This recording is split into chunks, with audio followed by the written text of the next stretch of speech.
প্রত্যেক প্রাণীকে মৃত্যুর স্বাদ গ্রহণ করতে হবে। আমরাও কিন্তু একদিন মৃত্যুবরণ করব। এখানে আজকে আমরা যতজন আছি আমাদের প্রত্যেকের জানাজার সালাত পড়া হবে, আমাদের প্রত্যেকের দাফন করা হবে, প্রত্যেকের দাফন করা হবে। আবার পরবর্তী প্রজন্ম আসবে, আবার তাদেরও মৃত্যু হবে, তাদেরও দাফন করা হবে। কিন্তু আল্লাহ তাআলা বলছেন একটা সময় হবে কিয়ামতের দিন, আমাদের প্রত্যেককে তার কৃতকর্মের প্রতিদান দেওয়া হবে এবং সারা পৃথিবীর মানুষ দুই ভাগে বিভক্ত হয়ে যাবে। ফারিকুম ফিল জান্নাহ ও ফারিকুম ফিস সাঈর।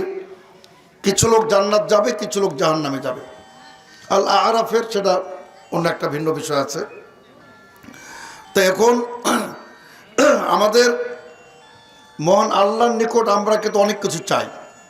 সন্তান চাই, রিজিক চাই, বরকত চাই, মামলায় জয়ী হতে হবে সেটা চাই, তারপর আপনার রোগ থেকে আরোগ্য লাভের দোয়া চাই।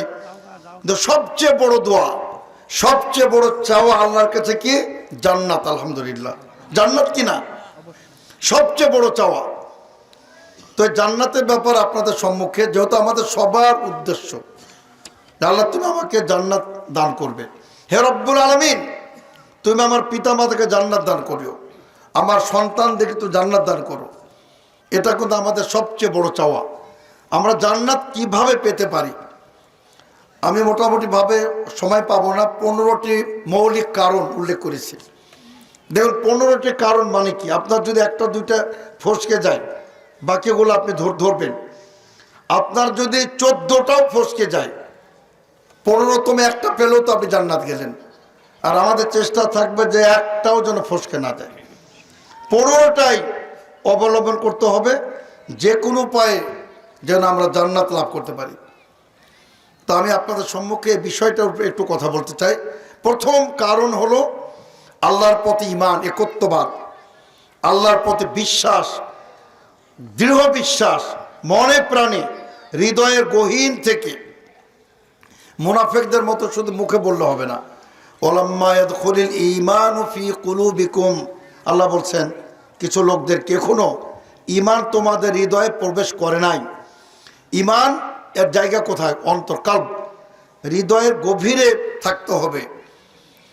উলাইকা কাতাবা ফি কুলুবিহিমুল ঈমান, আল্লাহ বলছেন এরা তারাই যাদের অন্তর আল্লাহ তাআলা ঈমান লেখা দিয়েছেন। তারা কারা? যারা ওই সমস্ত লোকদের সাথে বন্ধুত্ব করতে পারে না যারা আল্লাহ তার রাসূলের দুশমন, আল্লাহ তার রাসূলের যারা বিরোধিতা করে, হোক না সে তার পিতা, হোক না সে তার মা, হোক না তার সন্তান, হোক না সে তার ভাই ব্রাদার, প্রত্যেককে ঘৃণা করবে। কিসের ভিত্তিতে? যেহেতু সে ইসলামের দুশমন, রাসূলের দুশমন। আল্লাহ এদের ব্যাপারে বলছেন এদের অন্তর আল্লাহ রাব্বুল আলামিন ঈমান লিখে দিয়েছেন। সম্মানিত শ্রোতাবৃন্দ, তা আমি কথাটা আপনাদের সম্মুখে বলতে চাই যে প্রথম শর্ত ঈমান। আল্লাহ তাআলা কি বলেন সূরা আল বাকারার 82 আয়াতে? আল্লাযীনা আমানু ওয়া আমিলুস সালিহাত উলাইকা আসহাবুল জান্নাহ হুম ফিহা খালিদুন। আল্লাহ বলছেন যারা আল্লাহর প্রতি ঈমান নিয়ে আসছে, সৎ আমল করবে, তারাই জান্নাতবাসী এবং তারা সেখানে চিরকাল, অনন্তকাল, সর্বদা সে জান্নাতের মধ্যে তারা থাকবে। সুতরাং ঈমান ব্যতিরেকে জান্নাত যাবার কোনো সুযোগ নেই। পৃথিবীর যত বড় ব্যক্তি হোক, যত ক্ষমতাধর ব্যক্তি হোক, ফেরাউন তার থেকেও ছিল পৃথিবীতে শক্তিধর, সে তো জাহান্নামীদের সর্দার।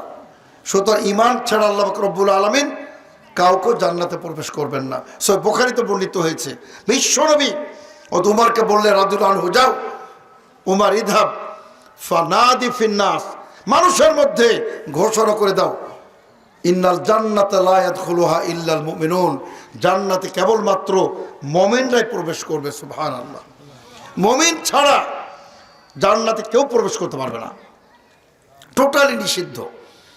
আল্লাহ তাআলা উদাহরণ দিয়েছেন যেমনভাবে ছোট্ট সূচের ছিদ্রের মধ্যে বিশাল একটা উট প্রবেশ করানো অসম্ভব, অনুরূপভাবে কাফেরদের, পত্তলিকদের, মুশরিকদের, বেঈমানদের, মুনাফিকদের জান্নাতে প্রবেশ ঠিক তেমনি অসম্ভব। এজন্য আমরা ইমান আমাদের শক্তিশালী করতে হবে। সম্মানিত শ্রোতাবৃন্দ, ইমানকে হেফাজত করতে হবে। ইমান কিন্তু আবার শেষ হয়ে যায়। যেমন আপনি ওযু করেছেন, ওযু নষ্ট হতে পারে, তাওহীদও নষ্ট হয়ে যায়, ইমান নষ্ট হয়ে যায়। আজকে আমি সেদিকে যাচ্ছি না।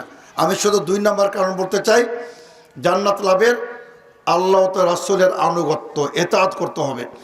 রাসূলের তরিকার বাইরে যাওয়া যাবে না, রাসূলের আদেশ মান্য করতে হবে। যে আল্লাহ তাআলা কি বলেন? আল্লাহ তাআলা বলছেন, ওয়া ইউতিইল্লাহ ওয়া রাসূলাহু ইউদখিলু জান্নাতিন তাজরি মিন তাহতিহাল আনহার। আল্লাহ বলছেন, যারা আল্লাহ তার রাসূলের আনুগত্য করবে, আল্লাহ তাকে জান্নাত সমূহে প্রবেশ করাবেন। সুবহানাল্লাহ। শুধু একটি জান্নাত নয়, আপনাকে আল্লাহ রাব্বুল আলামিন একাধিক জান্নাত দান করবেন। সুবহানাল্লাহ। যেমন কোন ক্ষেত্রে আল্লাহ বল, যাও আমার প্রিয় বান্দা, তুমি কোনটা দিয়ে প্রবেশ করতে যাও, তোমার জন্য আমি জান্নাতের সকল দরজা খুলে দিলাম। সুবহানাল্লাহ। আর আমি সহজ কিছু কয়েকটা কারণ বলবো, আপনি জান্নাত কিভাবে যাবেন। এখন কিন্তু একটা শীতের কিন্তু আগমন ঘটে গেছে, যদিও মারাত্মক কিন্তু শীত পড়ে নাই। শীত পড়বে মাঘ মাস, আপনার জানুয়ারিতে। বিশ্বনবী বলেন, সহিহ বুখারী মুসলিমের হাদিস, মান সাল্লাল বারদাইনি দাখালাল জান্নাহ। কোন ব্যক্তি যদি নিয়মিতভাবে 2টা শীতের নামাজ পড়ে, শীতকালীন 2টা সালাত আদায় করে, এই ব্যক্তি জান্নাতে প্রবেশ করবে। সুবহানাল্লাহ। একটি কি ফজর, আর একটা আসর। আপনি বলতে পারেন যে আসরের চেয়ে তো মাগরিবে শীত বেশি হয়, আসরের চেয়ে তো এশায় শীত বেশি হয়, তাহলে আপনি ফজর আর আসর কেন বললেন, মাগরিব আর এশাকে কেন বাদ দিলেন? কারণ হলো, রাতের মধ্যে ফজরের সালাত সবচেয়ে প্রচণ্ড শীতের সময়, আর দিনের মধ্যে আসর হলো সবচেয়ে শীতের সময়, জোরে প্রচণ্ড গরম থাকে। এজন্যই এটা সকলের একমত তাফসীর, যে কোনো ব্যক্তি যদি নিয়মিত ফজর এবং আসরের সালাত আদায় করে, আল্লাহ পাক রব্বুল আলামিন তাকে জান্নাতে প্রবেশ করাবেন। সুবহানাল্লাহ। সে জান্নাতে প্রবেশ করবেই করবে। এজন্য আমাদের নিয়মিত সালাত, সম্মানিত শ্রোতাবৃন্দ, জোহর পড়লে আসর মাগরিব না, অনিয়মিত সালাতের কোনো গ্যারান্টি নাই, এবং সেটা কুফরি করবে। এজন্য নিয়মিত সালাত আল্লাহ রাব্বুল আলামিন ক্লিয়ার বলেছেন, আল্লাযীনা হুম আলা সালাওয়াতিহিম ইউহাফিজুন, যারা তাদের সালাতের ব্যাপারে সংরক্ষণশীল, নিয়মিত, অন্য জায়গায় দায়মুন, কন্টিনিউ তারা সালাত আদায় করে, উলাইকা হুমুল ওয়ারিসুন, এর উত্তরাধিকারী হবে কিসের? আল্লাযীনা ইয়ারিসুনাল ফিরদাউস হুম ফিহা খালিদুন। আল্লাহ বলছেন জান্নাতুল ফিরদাউসের উত্তরাধিকারী হবে। আলহামদুলিল্লাহ। তো এইটা হচ্ছে সম্মানিত শ্রোতাবৃন্দ, যে নিয়মিত সালাত যদি আদায় করেন, এই সালাত আপনাকে জান্নাতে নিয়ে যাবে ইনশাআল্লাহ। অনুরূপভাবে আরেকটি সহজ, সবগুলো কিন্তু সহজ। বিশ্বনবী বলেন, এটা হচ্ছে বুখারী হাদিস, বুখারী মুসলিমের হাদিস, ইন্না লিল্লাহি তিসআতা ওয়া তিসঈনা মিয়া ইল্লা ওয়াহিদান ইসমান। আল্লাহ তাআলার কয়টি নাম রয়েছে? 99টি। বিশ্বনবী বলেন, কোন ব্যক্তি যদি 99 নামটি মুখস্থ করে, এই ব্যক্তি জান্নাতে প্রবেশ করবে। সুবহানাল্লাহ। এজন্য সম্মানিত শ্রোতাবৃন্দ, আল্লাহ তাআলা 99টি নাম অর্থ সহ মুখস্থ করে ফেলবেন। আল্লাহ তাআলা কি বলেন? ওয়ালিল্লাহিল আসমাউল হুসনা ফাদউহু বিহা। আল্লাহ তাআলা সুন্দর গুণবাচক নাম রয়েছে, এই নামগুলির মাধ্যমে তোমরা আল্লাহর কাছে দোয়া প্রার্থনা করো। আল্লাহ তাআলা এটা ওয়াসিলা। ওয়াসিলা কার নামে হবে? পীর মুরিদের নামে হবে না, কোন পীরের নামে ওয়াসিলা হবে না, সেটা শিরক। ওয়াসিলা হবে আল্লাহ তাআলার নামের ওয়াসিলায়। হে রব্বুল আলামিন, তুমি রহমান রাহিম, কৃপানিধান, আমার প্রতি রহমত বর্ষণ করো। তুমি গাফফার, আমাকে ক্ষমা করে দাও। তুমি ওয়াহাব, দানশীল, আমাকে একটি পুত্র সন্তান দান করো, আমাকে একটি কন্যা সন্তান দান করো। তুমি আমার রিজিকে বরকত দান করো। এই যে আল্লাহর নামের ওসিলায় দোয়া, এটা কিন্তু জায়েজ আছে। সম্মানিত শ্রোতাবৃন্দ, আর আমাদের দেশে ওসিলা মানে পীর ধরা, মুরিদ ধরা, টোটালি কুফরি আকিদা, এগুলা টোটালি কুফরি আকিদা, এগুলো আমাদের বর্জন করতে হবে। সম্মানিত শ্রোতাবৃন্দ, অনুরূপভাবে আপনাদের সামনে আরেকটি হাদিস, এত সহজ, সুবহানাল্লাহ। এটা কিন্তু বুখারী মুসলিমের হাদিস, এটা সহিহ বুখারী হাদিস। আল্লাহ রাসূল সাল্লাল্লাহু আলাইহি ওয়াসাল্লাম বলেন, মা মিন মুসলিমিন ইয়াতাওয়াদ্দা, যে কোনো মুসলিম ওযু করবে এবং সুন্দর করে, অন্য বর্ণনা আসছে আমার মতো ওযু করবে, আল্লাহ রাসূলের মতো। এখান থেকে কিন্তু ঘাড়ের উপর মাসা, যেটা আমাদের হানাফি ভাইরা করেন, এটা হলো বেদাত। তার কারণ এটা জাল হাদিস, জয়ীফ হাদিস, এটা ভিত্তিহীন এবং সেটা কোরআনের খেলাফ। আল্লাহ তাআলা কোরআনে কি বলছেন যে ইদা কুমতুম ইলা সলাতি ফাগসিলু উজুহাকুম ওয়া আইদিয়াকুম ইলাল মারাফিক ওয়ামসাহু বিরুউসিকুম ওয়া আরজুলাকুম ইলাল কাবাইন। এখানে গর্দান মাসার কোনো বিধান নাই। সুতরাং এটা জয়ীফ হাদিস দিয়ে, জাল হাদিস দিয়ে কোরআনের উপরে অতিরিক্ত কিছু বলা যাবে না। বিশ্বনবী বলেন কোনো ব্যক্তি যদি এইভাবে 2 রাকাত সালাত আদায় করে, ওযু করলো, মাঝখান কথা বলবে না, একেবারে মনে প্রাণে ধ্যানে মাত্র 2 রাকাত যদি সালাত আদায় করে, বিশ্বনবী বলেন তার অতীতের সমস্ত পাপ আল্লাহ রাব্বুল আলামিন ক্ষমা করে তাকে তিনি জান্নাত দান করবেন। সুবহানাল্লাহ। এজন্য সম্মানিত সুধীবৃন্দ, আরও কিছু কারণ আছে, আমি সেগুলো সংক্ষিপ্তভাবে বলতে চাই। বিশ্বনবী বলেন মান আলা জারিয়াতাইনি, কোনো ব্যক্তির যদি আল্লাহ তাআলা কন্যা সন্তান দান করেন, 2টি কন্যা সন্তানকে যদি লালন পালন করে, তাদের তারবিয়ত প্রদান করে, তাদেরকে সুন্দর শিক্ষা প্রদান করে, তারপর তাদের ভালো ঘরে বিয়ে শাদীর ব্যবস্থা করে দেয়, বিশ্বনবী বলেন এই ব্যক্তি জান্নাতে যাবে। সুবহানাল্লাহ। কাজে কন্যা সন্তান দিলে মনটা বেজার করবেন না, আল্লাহর দান, আল্লাহ তাআলা দিয়েছেন, কাউকে তো দেন না অনেককে। কাজে আল্লাহ তাআলার কৃতজ্ঞতা ও শুকরিয়া আদায় করবেন সম্মানিত সুধীবৃন্দ। এবং বিশ্বনবী বলেন, আল্লাহ রাসূলকে জিজ্ঞেস করা হয়েছিল যে সবচেয়ে বেশি কোন আমলটি মানুষকে জান্নাতে নিয়ে যাবে আর সবচেয়ে কোন আমল মানুষকে জাহান্নামে নিয়ে যাবে। বিশ্বনবী বলেছিলেন আল্লাহর ভীতি, তাকওয়া এবং উত্তম চরিত্র মানুষকে জান্নাতে নিয়ে যাবে। আর মুখের অসংলগ্নতা, মুখের অশালীনতা, গালাগালি আর লজ্জাস্থানের হেফাজত না করা, জেনা ব্যভিচারে লিপ্ত হওয়া, এই 2টি জিনিস মানুষকে বেশি জাহান্নামে নিয়ে যাবে। তো সুতরাং আমাদের এই বিষয়গুলো লক্ষ্য রাখতে হবে সম্মানিত সুধীবৃন্দ। আর আরেকটি হলো, আল্লাহ যদি আপনাকে পিতামাতা দিয়ে থাকেন, পিতামাতার সম্মান করবেন। পিতামাতার সম্মান, বিরুল ওয়ালিদাইন, পিতামাতার প্রতি সদ্ব্যবহার, তাদের জন্য হাত তুলে রব্বুল আলামিন দোয়া করা, রব্বির হামহুমা কামা রব্বায়ানি সাগীরা, তার মৃত্যুর পরে বা তার জীবিত অবস্থায়, এটা আপনাকে জান্নাতে নিয়ে যাবে। সুবহানাল্লাহ। বিশ্বনবী বলেন রাগিমান ফুরাজুলিন, ওই ব্যক্তির নাক ধুলো ধূসরিত। 3 বার বলেছেন। বলা হয় কে সেই হতভাগা? আল্লাহ রাসূল বললেন মান আদরাক ওয়ালিদাইহি, পিতামাতাকে পেল একজন অথবা উভয়কে বার্ধক্য অবস্থায়, কিন্তু তাদেরকে সন্তুষ্টি করে জান্নাত অর্জন করে নিতে পারল না, এই ব্যক্তি অপমানিত হোক, লাঞ্ছিত হোক। সুতরাং পিতামাতা সম্মানিত সুধীবৃন্দ, জেহাদের চেয়েও বেশি নেকি হলো পিতামাতা সম্মান করা। পিতামাতার অবাধ্য হবেন না, কুলাঙ্গারের খাতায় নাম লেখাবেন না, আপনার পরকাল ধ্বংস, দুনিয়া ধ্বংস হয়ে যাবে। সুতরাং পিতামাতাকে সম্মান করবেন। এক নাসাইর হাদিস, সহিহ হাদিস, এক ব্যক্তি, এক যুবক বিশ্বনবীকে বলছে হে রাসূল সাল্লাল্লাহু আলাইহি ওয়াসাল্লাম, আমি জিহাদে যেতে চাই। আল্লাহ রাসূল সাল্লাল্লাহু আলাইহি ওয়াসাল্লাম বললেন, এই যুবক শোনো, হাল্লাকা মিন উম্মিন, তোমার কি মা আছে বাড়িতে? যুবক বলে হে রাসূল সাল্লাল্লাহু আলাইহি ওয়াসাল্লাম, জি আমার আম্মা জান আছেন।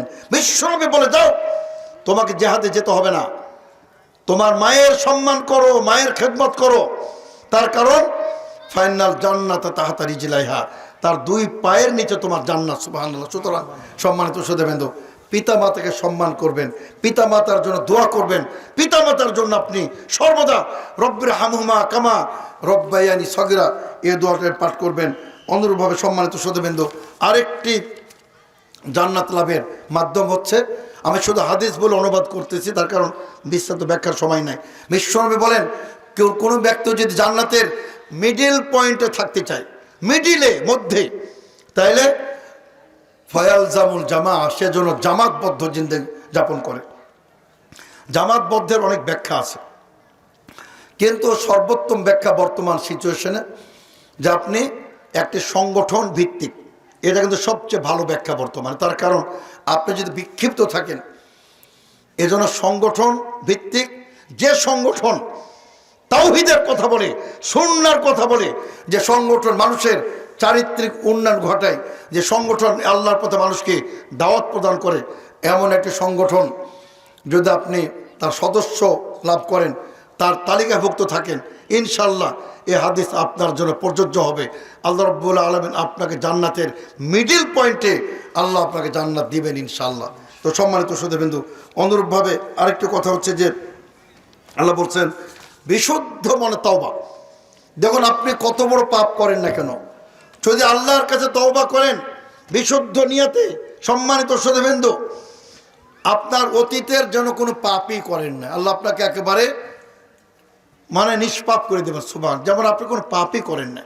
এর চেয়ে সুযোগ, বড় সুযোগ আল্লাহ ছাড়া কিন্তু কেউ দিতে পারে না। সম্মানিত শ্রোতাবৃন্দু, এই জন্য আল্লাহ রাব্বুল আলামিন ক্লিয়ার বলেছেন, ইল্লা মান তাবা ওয়া আমানা ওয়া আমিলা সালিহা ফাউলাইকা ইয়াদখুলুনাল জান্নাহ। আল্লাহ বলছেন যারা ঈমান নিয়ে আসলো, আমল সালেহ করলো, তারা অবশ্যই তারা জান্নাতে প্রবেশ করবে।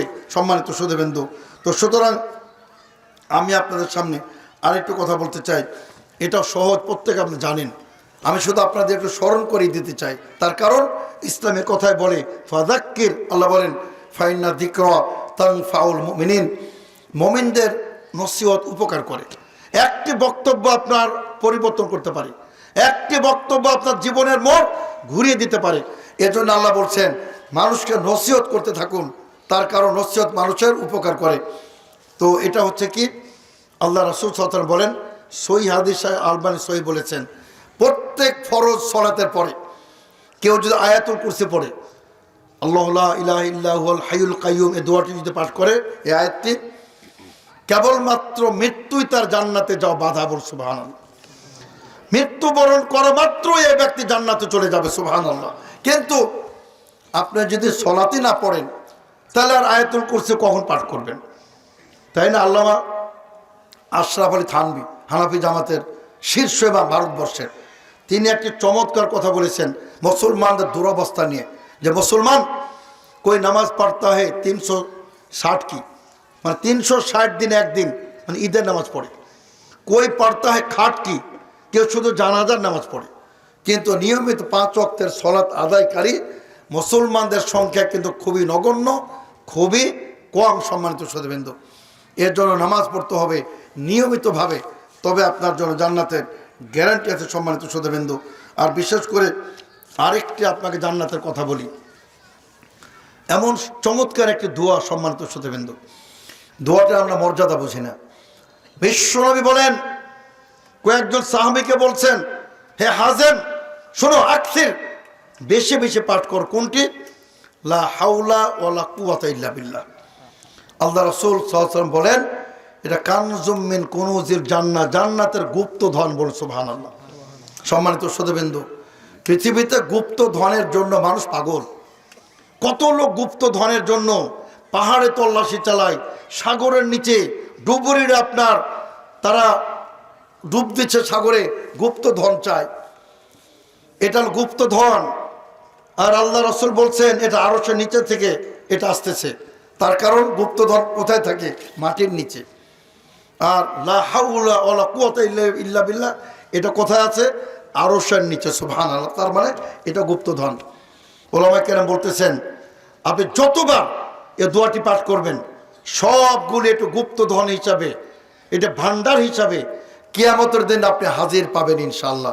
আপনি কল্পনা করতে পারবেন না যে আল্লাহ তাআলা আপনাকে এমন পুরস্কার দিবেন, এমন আল্লাহ আপনাকে আজর আজিম দান করবেন, আপনি ধারণা করতে পারবেন না। বান্দা বলে, রব্বুল আলামিন এত নেকি কোথা থেকে পেলাম? এই যে এই ধরনের গুপ্ত ধন, লা হাওলা ওয়ালা কুওয়াতা ইল্লা বিল্লাহ, আল্লাহর প্রতি আপনার তাওয়াক্কুল। হে রব্বুল আলামিন, পাপ থেকে বাঁচার আর ভালো কাজ সম্পাদন করার তোমার তৌফিক ছাড়া আমার পক্ষে কিচ্ছু সম্ভব না। আমি একমাত্র তোমার গোলাম, তোমার নিকটে নিজেকে সঁপে দিয়েছি, তোমার নিয়ন্ত্রণে আমি পরিচালিত হই।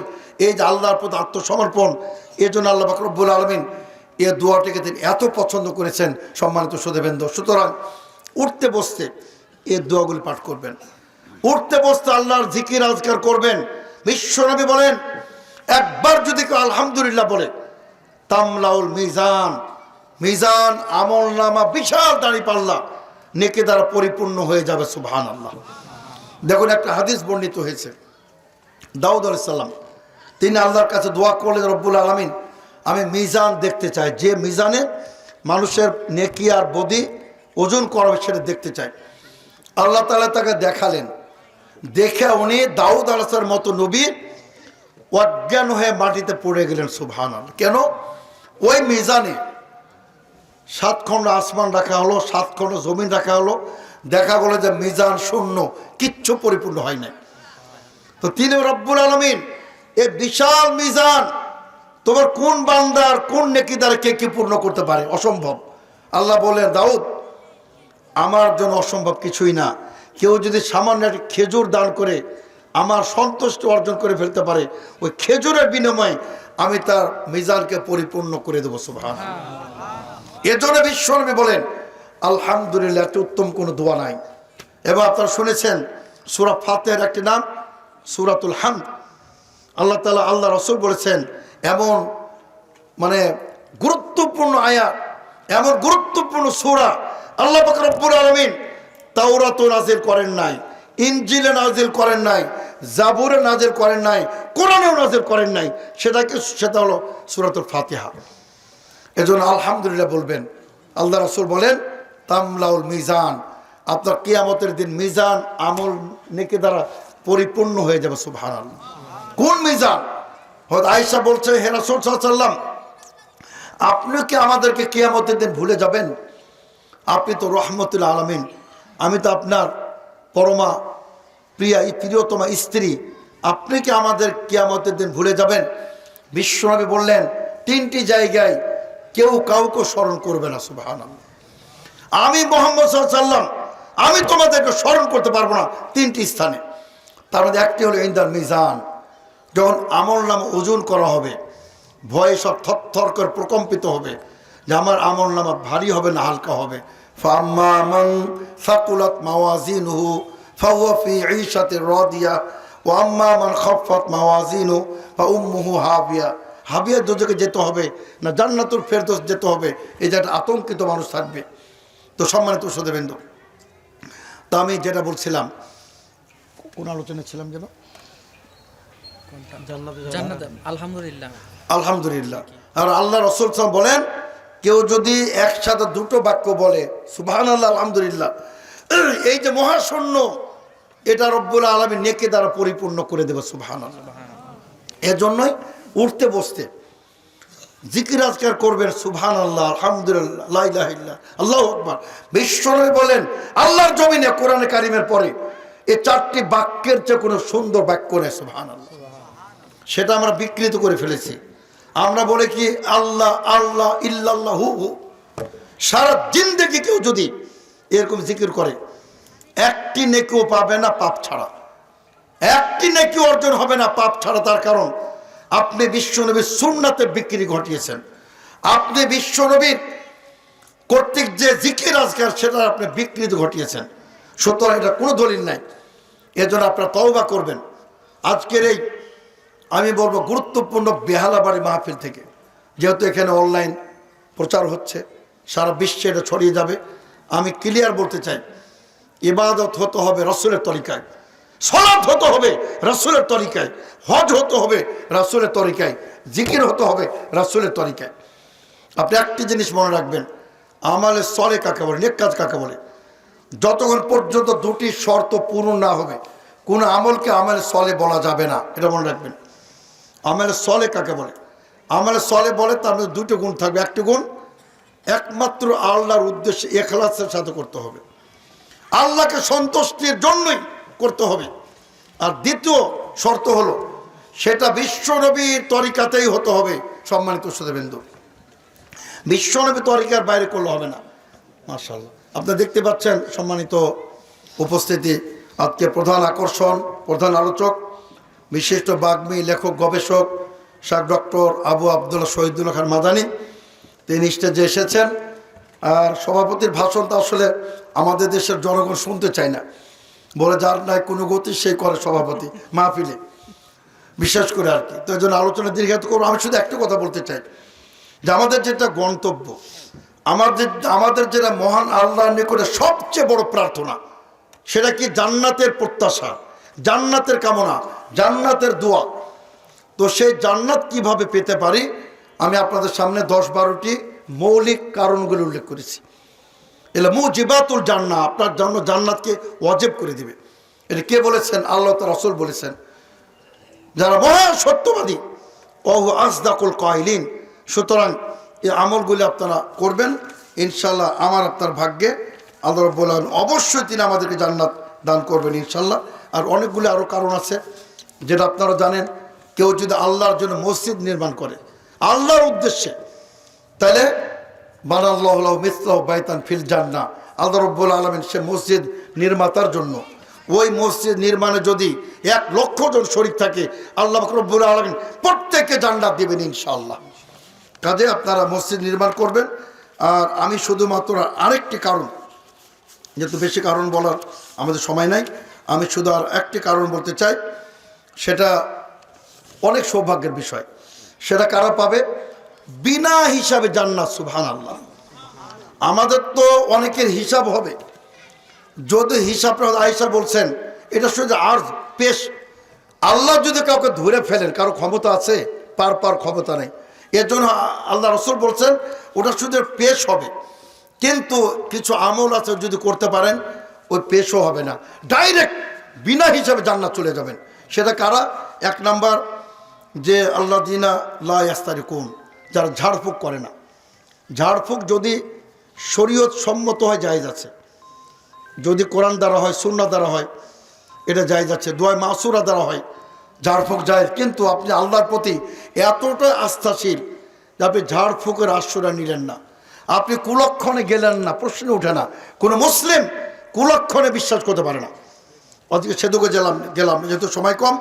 এবং ওলা একতাবুন, ওই যে দাগ দিত আগুন পড়ে বিভিন্ন রোগ ব্যাধিতে মুক্তির জন্য। ওয়ালা রব্বিহিম ইয়াতাওয়াক্কালুন, আল্লাহর প্রতি তাওয়াক্কুল সর্বাবস্থায়। এরা বিনা হিসাবে জান্নাত যাবে। 70,000 সাথে আরও 70,000 বিশ্বনবীর দোয়ার বরকতে। তা আমরা দোয়া করি রব্বুল আলামিনের নিকটে আমরা যেন সেই 70,000-এর অন্তর্ভুক্ত হয়ে যাই। আল্লাহুম্মা আমিন। আর শুধু একটি কথা বলতে চাই, সেটা হলো যে আপনি যদি খালি 2টি কাজ করতে পারেন, জান্নাতে গ্যারান্টি আল্লাহ তাআলা দিয়েছে। একটি কাজ কি? আল্লাহ তাআলা কোনো ফারাইজ তরক করবেন না, কোনো ফরজ তরক করবেন না, কোনো সলাত না, জাকাত না, হজ না, সিয়াম না, কোনো ফরজ তরক করবেন না। আর কোনো মুহাররামাত মানহিয়াত নিষিদ্ধ কাজ করবেন না। আল্লাহ তাআলা গ্যারান্টি দিয়েছেন, ইন তাজতানিবু কাবাইরা মা তুনহাউনা আন নুকাফির আনকুম সাইয়্যাতিকুম ওয়া নুদখিলকুম মুদখালান কারীমা। এগুলি যদি আমাদের জীবনে আমল করতে পারি তাহলে আজকের জন্য যথেষ্ট, আর কিছু দরকার নেই। ঠিক না? তাহলে বিদায় নেব আমরা এখন। তা নিবেন না? হর্ন লাগবে? আচ্ছা। শুনতে রাজি, মানতে কি রাজি না। শুনতে রাজি, মানতে রাজি না। এইভাবে যদি সারা জীবনটাও শুনি, কোনো পরিবর্তন আসবে না। তাই আসুন আমরা আরেকটু সচেতন হই। যা শুনবো সেটি আমাদের জীবনে মেনে চলার চেষ্টা করব ইনশাআল্লাহ। আমাদের সকলকে দ্বীনের জন্য কবুল করে নিন, সকলকে জান্নাতি হিসাবে কবুল করে নিন। প্রিয় ভাই আমার, জান্নাত খুবই সহজ, আবার জান্নাত হারিয়ে যাওয়াটাও খুবই সহজ। জান্নাত পাওয়াও সহজ, জান্নাত হারিয়ে যাওয়াও সহজ। একদিকে আমাদেরকে জান্নাত পাওয়ার চেষ্টা করতে হবে, অপরদিকে জান্নাত যেন হারিয়ে না যায় সেজন্য আমাদেরকে অবশ্যই সবসময় সতর্ক থাকতে হবে। যেগুলি অপরাধের মাধ্যমে জান্নাত হারিয়ে যায় সেগুলির মাঝে সবচেয়ে বড় অপরাধ নাম কি? সবচেয়ে বড় অপরাধ হলো শিরক। আল্লাহ বলেন, ইন্নাহু মান ইউশরিক বিল্লাহ ফাকাদ হারামাল্লাহু আলাইহিল জান্নাহ ওয়া মাওয়াহুন নার وما للظالمين من أنصار সূরা মাইদা 72 নম্বর আয়াতে আল্লাহ বলেন ইন্নাহু মান ইউশরিক বিল্লাহ, যে আল্লাহর সাথে শিরকে লিপ্ত হয়, ফাকাদ হারামাল্লাহু আলাইহিল জান্নাহ, আল্লাহ তার জন্য জান্নাতকে হারাম করে দেন। বলুন নাউযুবিল্লাহ। ওয়া মাওয়াহুন নার, জান্নাত হারাম, জাহান্নাম অপরিহার্য হয়ে যায়। ওয়া মা লিয-যালিমিনা মিন আনসার, আর এই জালিম মুশরিকদের জন্য দুনিয়া ও আখিরাতে কোনো সাহায্য সহযোগী আল্লাহর পক্ষ থেকে থাকবে না। প্রিয় ভাইরা আমার, তাই মানুষ ঈমান আনার পর যেই অপরাধগুলির কারণে জান্নাত হারিয়ে যায়, সেগুলির মাঝে সবচেয়ে বড় ভয়াবহ অপরাধ হলো শিরক। একদিকে যেমন জান্নাত হারিয়ে যায়, অপরদিকে দীর্ঘ 20, 30, 50, 60, 70 বছর ধরে, 100 বছর ধরে আপনি আল্লাহর ইবাদত করলেন, সেই ইবাদতগুলি শিরকে লিপ্ত হওয়ার কারণে মুহূর্তের মাঝে কি হবে? নষ্ট হয়ে যাবে। আল্লাহ বলেন ওয়ালাউ আশরাকু লাহাবিতা আনহুম মা কানু ইয়ামালুন। ওয়ালাউ আশরাকু, যদি তারা শিরকে লিপ্ত হয়, লাহাবিতা আনহুম মা কানু ইয়ামালুন, অতীত জীবনে যত আমল করেছে সব আমলগুলি মুহূর্তের মাঝে বরবাদ হয়ে যাবে। প্রিয় ভাইরা আমার, যেটি আমি উদাহরণ দিয়ে বোঝাতে, ছোট্ট একটি উদাহরণ হয়তো এই জায়গাও কখনো বলেছি, কিভাবে শিরকের কারণে অতীত জীবনের সব আমলগুলি মুহূর্তের মাঝে বরবাদ হয়ে যায়। বোঝানোর জন্য ছোট্ট উদাহরণ, একটা বিল্ডিং যদি আমরা বানাই 100 তলা, কয় তলা? বানাতে তো কয়েকদিন লাগবে নাকি? হ্যাঁ, না কয়েক বছর লাগবে? কি কয়েক বছর লাগবে না? এই 100 তলার বিল্ডিং কয়েক বছর ধরে আপনি বানালেন, এই বিল্ডিং ভাঙতে কয় বছর লাগবে? তাও কয়েক বছর লাগবে, তাই না? হ্যাঁ, মুহূর্তের মাঝে এই 100 তলার বিল্ডিং ভেঙে ফেলা যাবে। কিভাবে? একটি যদি শক্তিশালী বোমা বিস্ফোরণ ঘটানো হয়, মুহূর্তের মাঝে 100 তলার বিল্ডিং কি হবে? কিন্তু বানাতে কতদিন লেগেছে? বছরের পর বছর, শত শত হাজার মানুষ লেগেছে। এই ভয়াবহ বোমাটার নাম কি জানেন? হ্যাঁ, এই যে কে বলছেন, এই ভয়াবহ বোমাটার নাম হলো শিরক। কি নাম? শিরক। এর অর্থ হলো 10, 20, 30, 50 বছর ধরে অগণিত বার সালাত আদায় করেছেন, অসংখ্য বার রমাদানের সিয়াম পালন করেছেন, খতমের পর খতম কোরআন তেলাওয়াত করেছেন, অর্থ সম্পদ থাকলে কয়েকবার বাইতুল্লাহ হয়তো হজ উমরাও করেছেন, দান সদকাও করেছেন, সব কিছু ইবাদত শিরকে লিপ্ত হওয়ার মাধ্যমে মুহূর্তের মধ্যে সব ধ্বংস হয়ে যায়। ওই বিল্ডিং এর মতো এই ভয়াবহ বোমাটার নাম হলো শিরক। এজন্যই আল্লাহ সুবহানাহু ওয়া তাআলা যুগে যুগে অসংখ্য নবী রাসূল প্রেরণ করেছিলেন। এই নবী রাসূলদের মূল দায়িত্ব ছিল দুটি বিষয়। সূরা নাহাল 36 নম্বর আয়াতে আল্লাহ বলেন ওয়ালাকাদ বা'আসনা ফি কুল্লি উম্মাতির রাসূলা আন ই'বুদুল্লাহ ওয়াজতানিবুত তাগুত ওয়ালাকাদ বা'আসনা ফি কুল্লি উম্মাতির রাসূলা।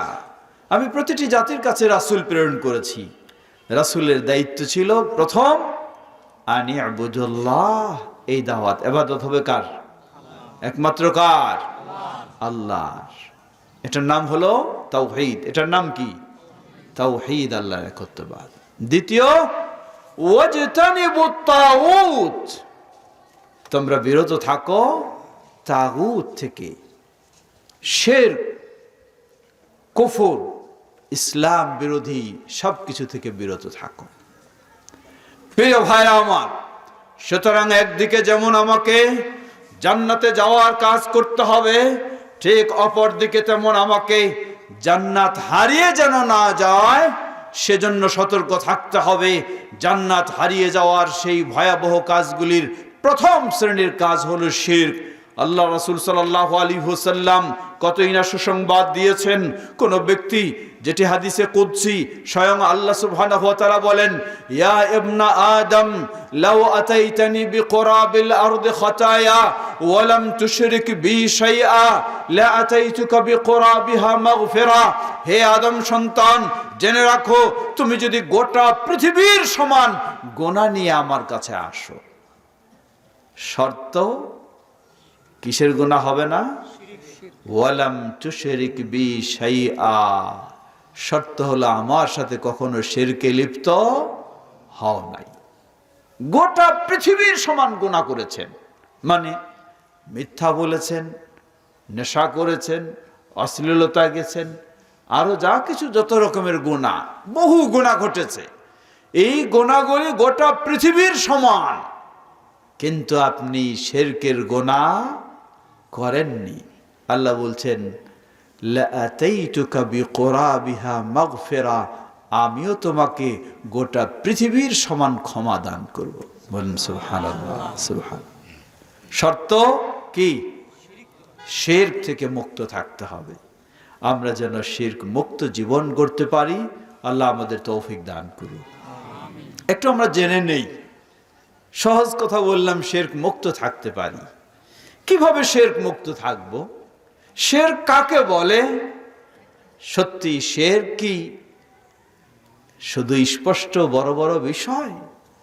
না, আল্লাহ রাসূল সাল্লাল্লাহু আলাইহি ওয়াসাল্লাম বললেন, ইন্না শিরকা ফি হাযিহিল উম্মাহ আখফা মিন জাবিবিন নামলি।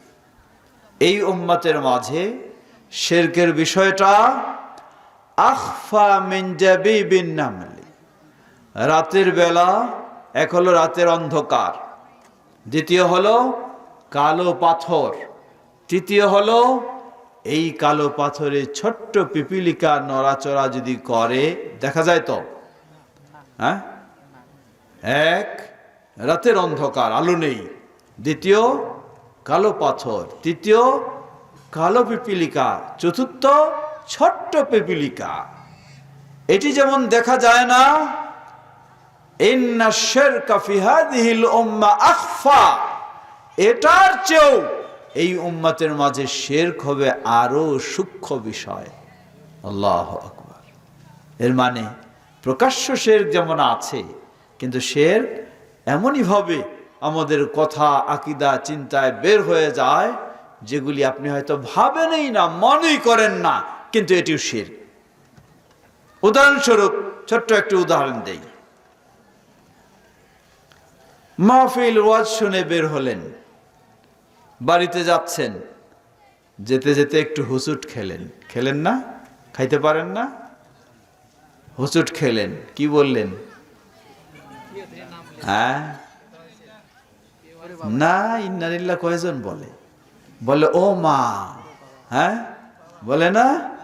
ও মা, ও বাবা, এটাই বলি না আমরা?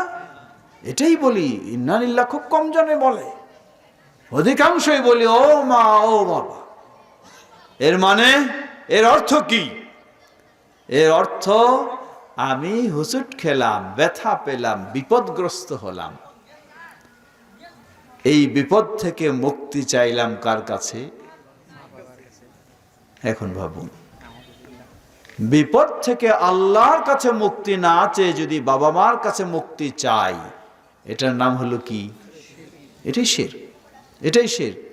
কারণ বাবা মা মুক্তি দেওয়ার ক্ষমতা রাখে? ওখানে বিপদ দূর করতে ক্ষমতা রাখে?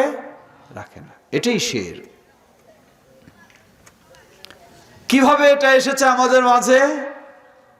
আমাদের পার্শ্বের মানুষেরা, তাদের দেবতা হলো বাবা মা, তাদের দেবতা হলো মা দেবী। কে? তাদের দেবতা হলো মা দুর্গা। বিপদগ্রস্ত হলে তারা ডাকে কাকে? তাদের ওই মা দুর্গাকে, মা দেবীকে ডাকে, তার মাধ্যমে বিপদ থেকে মুক্তি চায়। সেই প্রতিমা পূজারীদের আশপাশেই আমরা যখন রয়েছি, ওঠা বসা করি, তখন তাদের মুখ থেকে যেমন কথায় কথায় মা, ও মা এই শব্দ বের হয়, আমাদের মুখ থেকেও ওই কালচারেই এটি বের হয়। অথচ আল্লাহ সুবহানাহু ওয়া তাআলা কি বললেন? আল্লাহ বলছেন, ওয়াবাশশিরিস সাবিরিন আল্লাযীনা ইযা আসাবাতুহুম মুসিবাহ ক্বালু ইন্না লিল্লাহি ওয়া ইন্না ইলাইহি রাজিউন। ওয়াবাশশিরিস সাবিরিন, হে নবী আপনি সুসংবাদ দিয়ে দিন ওই ধৈর্যশীলদেরকে। কাদেরকে? আল্লাযীনা ইযা আসাবাতহুম মুসিবা, যারা বিপদগ্রস্ত হলে ক্বালু, কি বলে? ইন্না লিল্লাহ। কি বলবে? ইন্না লিল্লাহ। এটা হলো মুসলিমের পরিচয়। একজন মুসলিম তাওহীদবাদী, যে আল্লাহতে বিশ্বাসী, আল্লাহকে ভয় করে, আল্লাহকে এই বিপদ থেকে উদ্ধারের মালিক বলে বিশ্বাস করে, তার ছোট বড় প্রকাশ্য প্রকাশ্য সব বিপদে সে ডাকবে কাকে? আল্লাহকে। স্মরণ করবে কাকে? আল্লাহকে। এটা হলো তাওহীদবাদীর পরিচয়। কিন্তু আমরা সেই তাওহীদবাদীর পরিচয় হারিয়ে গিয়ে, ভুলে গিয়ে, আমরাও প্রচলিত মুশরিকদের মতো ওই একটু আঘাত পেলেই আল্লাহকে না ডেকে ডাকি কাকে? ও বা, ও মা। কথাটা বুঝেছেন না বুঝেন নাই? আজ থেকেও কি এটা ডাকবেন? না আল্লাহর কাছে ক্ষমা চাইবো অতীতের জন্য, আর ডাকা বন্ধ করবো তো ইনশাআল্লাহ? বিপদগ্রস্ত হলে মুমিন মুসলিম সে বলবে ইন্না লিল্লাহ, অথবা কমপক্ষে আল্লাহ, আল্লাহকে ডাকবেন আপনি। কিন্তু কখনো আপনি অন্য কাউকে ডাকতে পারেন না। প্রিয় ভাই আমার, আসুন আরেকটু জেনে নেই শিরক কি জিনিস, কিভাবে শিরক হয়। শিরক এর সংজ্ঞা, পরিচয় বলা হয় যে আল্লাহ সুবহানাহু ওয়া তাআলা যা কিছুর অধিকার রাখেন সেগুলি আল্লাহর সাথে আরেকজনকে মিলে যদি দেওয়া হয়, অথবা আল্লাহকে বাদ দিয়ে আরেকজনকে দেওয়া হয়, মনে করা হয়, তাহলে এটির নাম কি হবে? শিরক। উদাহরণ, ছোট্ট একটি উদাহরণ যা আমাদের সমাজে ভরপুর রয়েছে। আল্লাহ রাব্বুল আলামিন এই কোরআনুল কারীমে অসংখ্য জায়গায় বলেছেন গায়েবের মালিক কে? অদৃশ্যের মালিক কে? ভবিষ্যতের খবর রাখেন কে? এটি আমরা বলছি আল্লাহ আল্লাহ, কিন্তু যখন আপনার কিছু সমস্যা হয়ে যাবে, আপনি ছোটাছুটি করে কাকে খুঁজে বের করেন? কোন গণক আছে, কোন পাঞ্জেয়ার আছে, বা কোন জিনের সাধক আছে, বা কোন কবিরাজ আছে, তার কাছে দৌড়ানো, আমার এটা হারিয়ে গেছে, এটা এই হয়ে গেছে, ভবিষ্যতে কি হবে বলেন তো, বলেন তো। কি ঠিক না? ছুটি না এটা? এটা হলো কি? বলুন কি এটা? শিরক। আল্লাহ রাসূল সাল্লাল্লাহু আলাইহি ওয়াসাল্লাম বলেন, সহিহ মুসলিমের হাদিস, মান আতা আররাফান লাম তুকবাল সালাতুহু 40 লাইলা। কোন ব্যক্তি যদি এই ধরনের ব্যক্তির কাছে যায় যে দাবি করে আমি ভবিষ্যতের খবর দিতে পারি বা অদৃশ্যের খবর দিতে পারি, তার কাছে শুধু যাবে, এই যাওয়ার অপরাধে লাম তুকবাল সালাতুহু 40 লাইলা, তার 40 দিন 40 রাত তার সালাত আল্লাহ কবুল করবেন না। হাদিস সহিহ মুসলিম। কারণ সে শিরকের অপরাধে চলে গেছে। আরেকটু আবু দাউদের হাদিস, মান আতা আররাফান আও কাহিনান ওয়া ফাসাআলাহু ওয়া সাদ্দাকা বিমা ইয়াকুল ফাকাদ কাফারা বিমা উনজিলা আলা মুহাম্মাদিন সাল্লাল্লাহু আলাইহি ওয়াসাল্লাম। যে ব্যক্তি কোনো গণকের কাছে যাবে, জ্যোতিষীর কাছে যাবে বা পাঞ্জিয়ারের কাছে যাবে, ভবিষ্যতের খবর দিতে পারে বলে দাবি করে এমন ব্যক্তির কাছে যাবে, অতঃপর তার সমস্যাটা জিজ্ঞাসা করবে, সমাধান যেটা দিয়েছে সেটাকে সত্য বলে বিশ্বাস করবে। আল্লাহ রাসূল সাল্লাল্লাহু আলাইহি ওয়াসাল্লাম বললেন, ফাকাদ কাফারা বিমা উনজিলা আলা মুহাম্মাদিন সাল্লাল্লাহু আলাইহি ওয়াসাল্লাম, মুহাম্মদ সাল্লাল্লাহু আলাইহি ওয়াসাল্লামের উপর যা নাজিল হয়েছে সেটার প্রতি সে কাফের হয়ে যায়। নাউযুবিল্লাহ। কাফের মানে কি? ঈমান আছে আর জান্নাত আছে আর সব হারিয়ে গেছে। কত বড় ভয়াবহ! অথচ আমরা খুব সহজেই, বিশেষ করে এই উন্নত প্রযুক্তির যুগে, জ্যোতিষী মহাশয়ের কাছে যাওয়ার জন্য শুধু তার অফিসেই যেতে হয় না, ঘরে বসেই জ্যোতিষীর কাছে চলে যান। কিভাবে? ঘরে বসে ফিরিয়ে আছেন, টিভি চ্যানেল চালু করলেন, সংবাদ এসে গেল অমুক জ্যোতিষীর বর্ণনা, সুন্দরভাবে মনোযোগ দিয়ে শুনতেছেন, তার কথাগুলি বুঝতেছেন। আপনি যেন কার কাছে গেছেন? জ্যোতিষীর কাছে চলে গেছেন। ঘরে বসেই, তার দুয়ারে যেতে হবে না, তার চেম্বারে যেতে হবে না।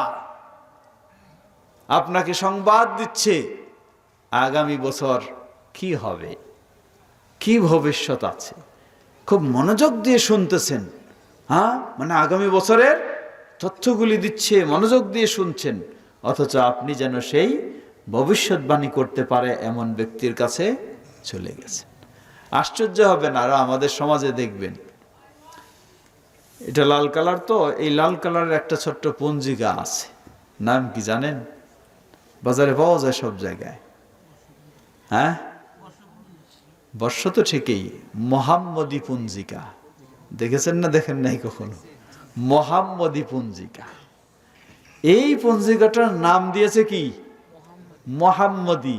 মোহাম্মদীর দুটা ব্যাখ্যা, একটা হলো মোহাম্মদ সাল্লাল্লাহু আলাইহি সাল্লামের যারাই অনুসারী তারাই কি, এটা নরমাল সব মুসলিম, হানাফি হোক, শাফি হোক, মালিকি হোক। আরেকটা আহলে হাদিসদের আরেকটা পরিচয় কি? মোহাম্মদী পরিচয় দিই না আমরাও তো। যাই হোক, যেটাই মোহাম্মদী ধরেন, মোহাম্মদী পঞ্জিকা ভিতরটা খুলে দেখবেন, প্রথম পেজটা থেকেই দেখবেন, প্রথমেই বর্ণনা দেওয়া আছে রাশি চক্রের। আপনি কোন রাশির? তুলা রাশি না সিংহ রাশি না কোন রাশি? যদি এই রাশি হন তাহলে আপনার ভবিষ্যৎ কি, আপনার ভাগ্য কি? এরপরে প্রতিটি দিন, এই দিনে কি হবে, এই দিনে কি ঘটবে, এই দিনে যত রকমের শিরকি আকীদা এবং চিন্তা দিয়ে সেটা ভরা, নাম দেওয়া হয়েছে কি? মুহাম্মদী পঞ্জিকা। নাউযুবিল্লাহ। কি ছলে বলে কৌশলে মানুষকে শিরকের মাঝে জড়িয়ে দেয়, অথচ আপনি কিছুই বুঝতে পারেন না। শিরকের সমুদ্রে আপনি হাবুডুবু খাচ্ছেন, নেই, আপনার সব হারিয়ে গেছে। প্রিয় ভাই আমার, আল্লাহ সুবহানাহু ওয়া তাআলা এরপরেও অনেক দিক থেকে আমাদেরকে হেফাজত করেছেন, বলুন আলহামদুলিল্লাহ। সেটি কি? আল্লাহ আমাদেরকে আহলুল হাদিস হওয়ার সৌভাগ্য দান করেছেন, বলেন আলহামদুলিল্লাহ।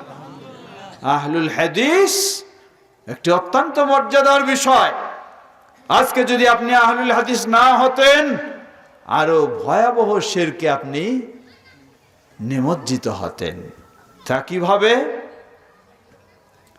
আহলুল হাদিসের গভীর ইসলামের জ্ঞান না থাকলেও কমপক্ষে এতটুকু চেতনা রয়েছে, আহলুল হাদিস একমাত্র আল্লাহকে ছাড়া কাউকে সেজদা দিতে পারে না, ঠিক কিনা? আহলুল হাদিসের মাঝে কমপক্ষে এই চেতনা আছে। যদি আহলুল হাদিস না হতেন তাহলে আপনার বাবার সেজদায় পড়ে যেতেন, পায়ে সেজদায়, ঠিক কিনা? হ্যাঁ, পীর সাহেবের। কি ভয়াবহ পরিস্থিতি! আল্লাহ রাব্বুল আলামিন আহলুল হাদিস হওয়ার মাধ্যমে আমাদেরকে হেফাজত করেছেন। আল্লাহ আমাদেরকে প্রকৃত আহলুল হাদিস হওয়ার তৌফিক দান করুন, বলুন আল্লাহুম্মা আমিন। প্রিয় ভাইরা আমার, পর্দার আড়ালের মা ও বোনেরাও রয়েছেন। সব সময় শোনা যায়, জানি না আজকে কি অবস্থা, পুরুষদের চেয়ে মাহফিলে নাকি কাদের সংখ্যা বেশি? হ্যাঁ, বেশি, বাজারেও বেশি। কোন জায়গায় তাহলে কম? সব জায়গায় যদি বেশি, কম কোন জায়গায়? বলেন বাড়িতে কম, তাই কি কথা ঠিক? হ্যাঁ, বাড়িতে তো একবার না একবার যায় না? বাজারেই তো থাকে না, মাহফিলেও তো থাকে না, যায় তো একবার। সব জায়গায় বেশি। আল্লাহ রাসূল সাল্লাল্লাহু আলাইহি ওয়াসাল্লাম সংবাদ দিলেন, আমাকে জাহান্নাম দেখানো হলো, জাহান্নামে দেখলাম পুরুষরাই বেশি। না? হ্যাঁ, জাহান্নামে কারা বেশি? খুব খুশি, তাই না? পুরুষেরা জাহান্নামে, নারীরা বেশি, পুরুষেরা খুব খুশি। কেন নারীরা বেশি? মহিলা সাহাবী প্রশ্ন করে বসলেন, হে আল্লাহ রাসূল সাল্লাল্লাহু আলাইহি ওয়াসাল্লাম, নারীদের অপরাধটা কি, কেন তারা জাহান্নামে বেশি? নবী সাল্লাল্লাহু আলাইহি ওয়াসাল্লাম বললেন, ইয়াকফুরনাল আশির, তাদের অপরাধ অনেকগুলি, তার মাঝে একটি হলো ইয়াকফুরনাল আশির, তারা স্বামীর সাথে খুব ভালো আচরণ করে। হ্যাঁ, স্বামীর প্রতি তারা অকৃতজ্ঞ, স্বামীর প্রতি অকৃতজ্ঞ। কেমন অকৃতজ্ঞ? ব্যাখ্যা দিয়ে বুঝাই দিলেন। বললেন, আপনি একজন স্বামী হিসাবে আপনার স্ত্রীকে যখন যা চেয়েছে তাই দিয়েছেন, একদিন শুধু দিতে পারেননি, ওই দিনে আপনাকে বলে ফেললো তোমার কাছে জীবনেও কিছু পাই নাই। এটা আমার কথা না, সহিহ বুখারীর হাদিস। আল্লাহ রাসূল সাল্লাল্লাহু আলাইহি ওয়াসাল্লাম এভাবেই তুলে ধরেছেন। এর অর্থ সকল মা বোনকে আমরা সেভাবে বলছি না যে সবাই এরকম। আলহামদুলিল্লাহ, অনেকজন রয়েছেন বিপরীত, ভালো, এতই ভালো যা কল্পনার বাইরে। আপনি কিছুই না দিলেও কোনোদিন আপনার কাছে অকৃতজ্ঞ নয়। সেটি হলো জান্নাতি নারী, কোনো সন্দেহ নেই। সুতরাং পর্দার আড়ালের মা ও বোনদেরকে একটু স্মরণ করে দেব। আপনাদেরকে ছোট করছি না আমরা, যে আপনারা এই কারণে শুধু জাহান্নামী বেশি না, আপনাদের যেমন একদিকটা সতর্ক হওয়ার জন্য স্মরণ করে দিচ্ছি, অপর আরেকটি দিকও আপনাদেরকে সুসংবাদও জানাতে চাই। জান্নাতে, জাহান্নামে বুঝলাম বেশি সংখ্যক জাহান্নামী কারা? নারী না পুরুষ? নারী। এখন বলুন তো, জান্নাতে বেশি সংখ্যক নারীরা পুরুষ? হ্যাঁ, বলে এটা তো পুরুষ হবেই, যেহেতু জাহান্নামে, ওখানে যেহেতু নারী বেশি, এখানে কে বেশি হবে, তাই না? এটা আইডিয়া করে বলা যাবে না, গবেষণা করে বলা যাবে না, এটা গায়েবী খবর। এটি বলতে হবে গায়েবী সংবাদের মাধ্যমে। গায়েবী সংবাদ পাবো আমরা কোথায়? হয় আল্লাহর কোরআনে, অথবা আল্লাহ রাসূল সাল্লাল্লাহু আলাইহি ওয়াসাল্লামের সহিহ হাদিসে। আল্লাহ রাসূল সাল্লাল্লাহু আলাইহি ওয়াসাল্লামের সহিহ হাদিসে তিনি আমাদেরকে সংবাদ দিচ্ছেন। তিনি বললেন যে প্রতিটি জান্নাতি পুরুষের জন্য দুজন করে স্ত্রী থাকবে। বলুন সুবহানাল্লাহ, জোরে বলুন সুবহানাল্লাহ। মনটা খুশি না নাকি? প্রতি জান্নাতির জন্য, জান্নাতি পুরুষের জন্য হুর বাদ দিয়ে দুজন স্ত্রী থাকবে, হাদিস সহিহ। এর মানে কি বোঝা যায়? উদাহরণস্বরূপ 1 লক্ষ যদি পুরুষ জান্নাতি হয়, তাহলে নারী কতজন? 2 লক্ষ। এর মানে কি? পুরুষের দ্বিগুণ, পুরুষের দ্বিগুণ। এই হাদিস বলে দিচ্ছে, ওই হাদিসে যেমন আপনি জাহান্নামে বেশি বেশি বললেন, কিন্তু এই হাদিসও আপনি তাদেরকে উপহার দিন, মা বোনদেরকে, জান্নাতে পুরুষের চেয়ে নারীদের সংখ্যা হবে দ্বিগুণ। বলুন সুবহানাল্লাহ। আল্লাহ সুবহানাহু ওয়া তাআলা কেন নারীদের সংখ্যা জান্নাতে দ্বিগুণ হবে? কারণ জান্নাতে একজন পুরুষের জন্য জান্নাতে যেতে যত সহজ, একজন নারীর জান্নাতে যেতে তত সহজ না কঠিন? তার চেয়ে আরো বেশি সহজ। পুরুষের জন্যই কঠিন, কিন্তু নারীর জন্য অনেক সহজ। যেই প্রসিদ্ধ হাদিসটি আমরা জানি, শুধু পর্দার আড়ালের মা ও বোনদেরকে স্মরণ করে দিচ্ছি। আল্লাহ রাসূল সাল্লাল্লাহু আলাইহি ওয়াসাল্লাম বললেন, আইয়ু ইমরাআতিন সাল্লাত খামসাহা, কোন মুসলিম নারী যদি দিনরাত 24 ঘন্টা 5 ওয়াক্ত সালাত আদায় করে, ওয়া সামাত শাহরাহা, রমাদানের সিয়াম পালন করে, ওয়া হাফিজাত ফারজাহা, এবং পর্দার সাথে চলে, নিজের সতীত্ব সংরক্ষণ করে। ওয়া আতাআত বালাহা, ওই যে স্বামীর সাথে ভালো আচরণ না করার কারণে জায়গা হয়েছিল কোথায়? জাহান্নামে। এই হাদিসে বললেন ওয়া আতাআত বালাহা, চতুর্থ বৈশিষ্ট্য হলো ওই নারী তার স্বামীর সাথে ভালো আচরণ করে। এই 4 বৈশিষ্ট্য কোন নারীর যদি থাকে, আল্লাহ রাসূল সাল্লাল্লাহু আলাইহি ওয়াসাল্লাম বললেন কিয়ামতের কঠিন বিভীষিকাময় দিনে ওই নারীকে সুসংবাদ দেওয়া হবে, কিলা লাহা দুখুলিল জান্নাতা বিআইয়ি বাবিন শি'তি। তোমার দুনিয়ার জীবনে কষ্ট করে 5 ওয়াক্ত সালাত আদায় করেছো, রমাদানের সিয়াম পালন করেছো, পর্দার সাথে জীবন যাপন করেছো, স্বামীর সাথে ভালো আচরণ করেছো, যার বদৌলতে আজকে তোমার জন্য সুসংবাদ, তোমার সামনে জান্নাতের একটি নয় একাধিক দরজা খুলে দেওয়া হয়েছে। যেই দরজা দিয়ে ইচ্ছা হয় তুমি সেই দরজা দিয়ে জান্নাতে প্রবেশ করো। সুবহানাল্লাহ, কি সুসংবাদ প্রিয় ভাইরা আমার। তবে মনে রাখতে হবে এই জান্নাতও হারিয়ে যেতে পারে কোন অপরাধের কারণে। জান্নাত পাওয়া সহজ, কিন্তু হারিয়ে যেতে পারে শিরকে লিপ্ত হলে। তাই জীবনের সকল ক্ষেত্রে আমাদেরকে মনে রাখতে হবে আমরা যেন কি থেকে মুক্ত থাকতে পারি? শিরক থেকে মুক্ত থাকতে পারি, তাওহীদকে আঁকড়ে ধরতে পারি, অনুরূপভাবে সুন্নাহকে আঁকড়ে ধরতে পারি। কি থেকে মুক্ত থাকতে পারি? বিদআত থেকে মুক্ত থাকতে পারি।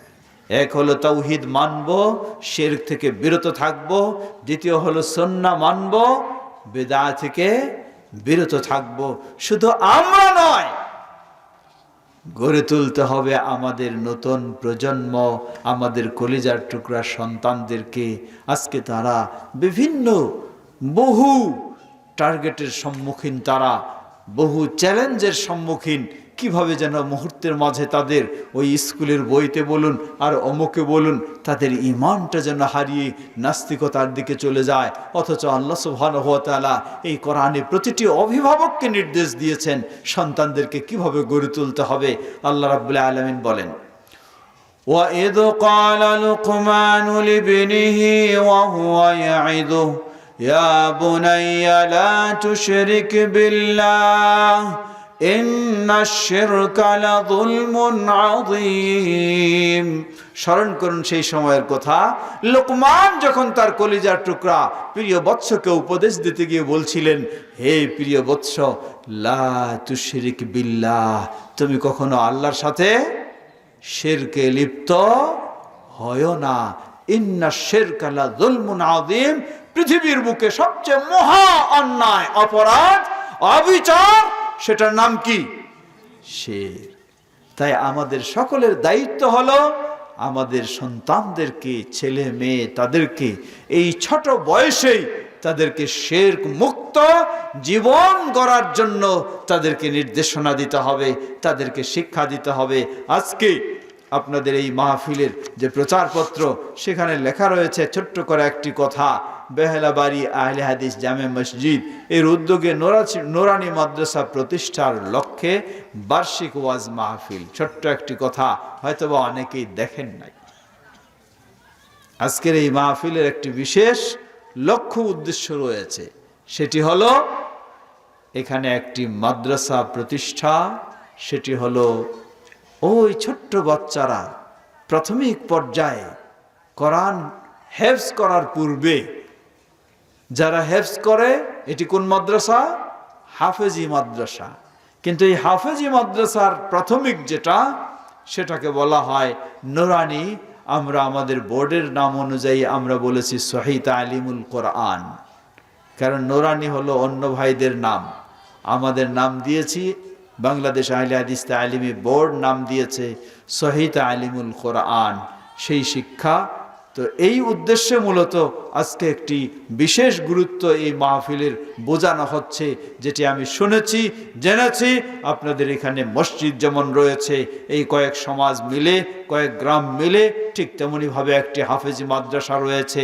এখন উদ্যোগ হলো ওই হাফেজি মাদ্রাসার প্রাথমিক অংশ যেটুকু, সেই কায়দা বা নুরানি, যেখানে সুন্দরভাবে কোরআন শিখবে, অতঃপর হেফজ করবে অথবা অন্য পড়ালেখা করবে, সেই অংশটুকু শুরু করা। এটি সুন্দর উদ্যোগ। উদ্যোগ। কি ভালো উদ্যোগ না এটা? কি বলেন, ভালো কি না? অবশ্যই ভালো। এই জন্য আমরা বলবো, আমাদের পরামর্শ, অলরেডি আপনাদের হাফেজি মাদ্রাসা রয়েছে, সেই হাফেজি মাদ্রাসার সাথেই যোগ করে এই প্রাথমিক অংশটুকু যখন যোগ করা হবে, তাহলে আমাদের বাইরের হোক বা এই এলাকার যত সন্তান রয়েছে সবগুলিকে যদি ওই প্রথমেই প্রাইমারি তার 5-6 বছর বয়সে বা 7 বছর বয়সে তাকে এই লেভেলটুকু শিক্ষা দেওয়া হয়, এরপরে যদি তার মেধা শক্তি ভালো হয়, ইচ্ছা হয় সে হাফেজ হবে কোরআনের, আলহামদুলিল্লাহ। যদি সেটা নাও হতে পারে কোনো অসুবিধা নেই, কমপক্ষে সে কোরআন শিখবে, কোরআন পড়তে পারবে, কোরআন জানতে পারবে, এরপরে হয়তো স্কুলে পড়বে, সে ডাক্তার হবে, অসুবিধা নাই, ইঞ্জিনিয়ার হবে, অসুবিধা নাই, কিন্তু তার মুখ দিয়ে বের হবে কিসের আওয়াজ? জোরে বলুন, কিসের আওয়াজ? বলুন আলহামদুলিল্লাহ। এটি কতই না সুন্দর একটি উদ্যোগ। সুতরাং আমাদেরকে এই উদ্যোগকে একদিকে আমরা স্বাগত জানাবো, দ্বিতীয় এই উদ্যোগকে আমরা সফলতার দিকে নেওয়ার চেষ্টা করব ইনশাআল্লাহ। করব তো ইনশাআল্লাহ? এটি কার জন্য? অন্যের জন্য নয়, এই আপনাদের জন্যই। আমাদের বাচ্চারা যদি আজকে সবাই কমপক্ষে কোরআন শিক্ষা এটুকু তার থাকে, তাহলে এই বাচ্চাই কোরআনের দোয়া একদিন আপনার জন্য করবে। তারা বলবে রব্বির হামহুমা কামা রব্বায়ানি সগীরা। কিন্তু যদি এই শিক্ষাটুকু আপনি না দিতে পারেন, তাহলে তার পক্ষে কখনো সম্ভব হবে না এই দোয়া আপনার জন্য করা। সে কি করবে? সে বলবে যে আরেকজন ইমাম সাহেবকে ভাড়া করে নিয়ে আসবে বাবা মার জন্য দোয়া করার। আর ইমাম সাহেব দোয়া শুরু করবে কি? হ্যাঁ, ইমাম সাহেব দোয়া শুরু করবে রব্বির হামহুমা কামা রব্বায়ানি সাগীরা। এর মানে কি? ইমাম সাহেব বলবে, হে আল্লাহ, রব্বির হামহুমা কামা রব্বায়ানি সাগীরা, হে আমার রব, আমার পিতামাতাকে দয়া করো, আমার পিতামাতাকে রহম করো, যেমন তারা আমাকে ছোটকালে মানুষ করেছে। আর আপনি খালি বলবেন আমিন আমিন। দোয়া কার জন্য হইল? হ্যাঁ, দোয়া হইল ইমাম সাহেবের পিতামাতার জন্য। আর আপনি খালি খাওয়াইয়া দাওয়াইয়া আর বকশিস দিয়ে কি করলেন? সব আমিন আমিন করে ফাঁকা মাঠে গোল দিয়ে দিলেন, তাই না? না গোল খেয়ে গেলেন? গোল খেয়ে গেলেন। সুতরাং এই মানুষের উপর নির্ভর করে নয়, নিজের সন্তানদেরকে সেভাবে গড়ে তোলার চেষ্টা করুন। বরং আমরা বলতে পারি, কোনো সন্দেহ নেই, যেই সন্তান ছেলে হোক বা মেয়ে হোক তার ভিতরে কোরআনের আলো স্থান নেবে, ওই সন্তান কখনো বেনামাজি হবে না, ওই সন্তান সন্ত্রাসী হবে না, ওই সন্তান নেশাখোর হবে না, ওই সন্তান বখাটে হবে না, ওই সন্তান কখনো বাবা মার সাথেও দুর্ব্যবহার করবে না, ঠিক কিনা?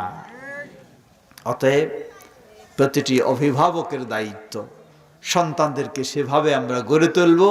আর এই মাদ্রাসাটি যখন আমাদের এখানেই হবে, তখন আমাদের সবার জন্য বিষয়টি খুবই সহজ হবে। আমরা যেন সেভাবেই উদ্যোগ নিয়ে আমাদের এই মাদ্রাসাটিকে আরো সুন্দর করতে পারি। বাংলাদেশ জমিয়তে আহলে হাদিস, আপনারা শুনে খুশি হবেন, গোটা বাংলাদেশে আহলে হাদিসদের যে মূল সংগঠন বাংলাদেশ জমিয়তে আহলে হাদিস, এই সব মাদ্রাসাগুলিকে সুন্দরভাবে মানসম্মত গড়ে তোলার জন্য একটি বোর্ড গঠন করেছে, বাংলাদেশ আহলে হাদিস তালিমি বোর্ড।